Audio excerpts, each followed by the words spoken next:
மனுக்குலத்தை பாவத்திலிருந்து மீட்பதற்காகவே இயேசு மனிதராக பிறந்தார். இவராலே அன்றி வேறு எவராலும் மீட்பு இல்லை.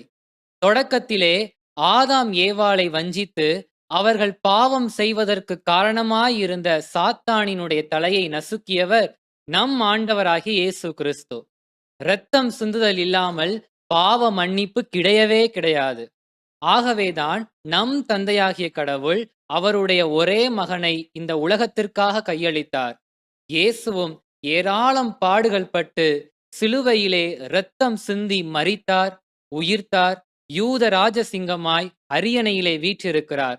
மனுக்குலத்தினுடைய பாவங்களை எல்லாம் மன்னித்தார். ஆகவேதான் பாவங்களை மன்னிக்க வல்லவர் இயேசு கிறிஸ்து ஒருவரே. ஆமென், Amen. Amen, Amen. Praise the Lord. Praise the Lord. பிரியமானவர்களே, உங்களுடைய பாவங்கள் மன்னிக்கப்பட வேண்டும் என்று